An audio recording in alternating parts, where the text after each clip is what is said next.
Film Dr. Strangelove, or How I Learned to Stop Worrying and Love the Bomb, was directed by Stanley Kubrick in 1964.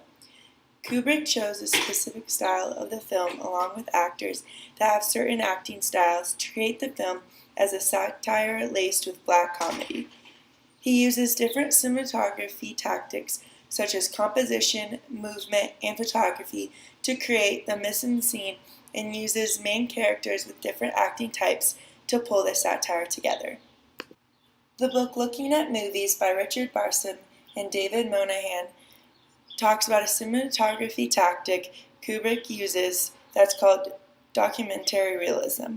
An example of this is when the military base was being attacked. Documentary realism is when audiences think that something is really happening and the cinematographer is there. A handheld camera allows this technique to be successful.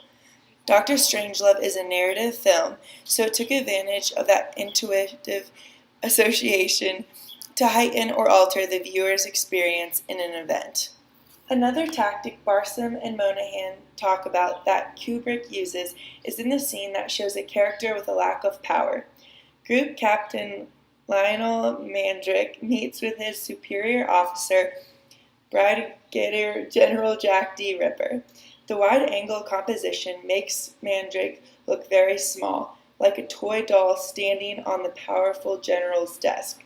Wide angles are produced using the short focal length lens. It makes the subjects on the screen appear smaller than they truly are.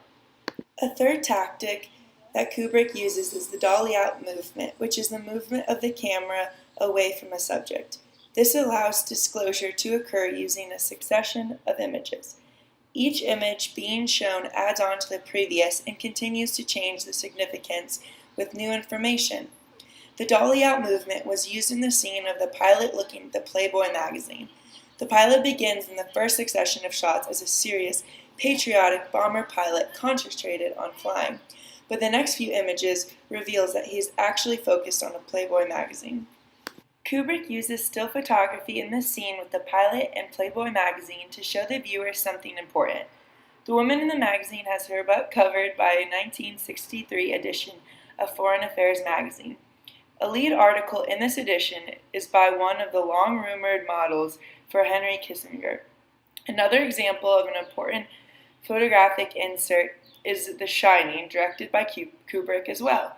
He had a photograph hanging on the haunted hotel's wall to reveal the Jack Nicholson character as being a reincarnated axe murderer. This shows the connection of movie styles and styles of actors that were chosen specifically for Kubrick's films. In an article called A Teaching Guide to Stanley Kubrick's Dr. Strangelove by Dan Lindley, he explains that Kubrick had his actors exaggerate and the officer be psychotic so viewers would not think of the Air Force and government so poorly. This behavior shown in the film is too unbelievable. The film does well as a comedy because it contains the realism of military operating procedures and terminology, but also switches to complete zaniness in the characters. In an article by Michael Arbeiter, he explains a way Kubrick wanted to show his characters as a bit over the top was by casting Peter Sellers as 4 roles. He originally was supposed to play 4 characters, but he had trouble after he broke his leg and with the Texas accent, so he could no longer be Major Kong. Columbia Pictures was the studio Kubrick was working with, and they demanded that Sellers would play multiple roles. This is because in the other film that Kubrick and Sellers worked together, called Lolita, Sellers did a good job with disguises. Being able to act as different characters so well proves Sellers to be a chameleon actor. He is great at this because he can act as the director wants the character to be.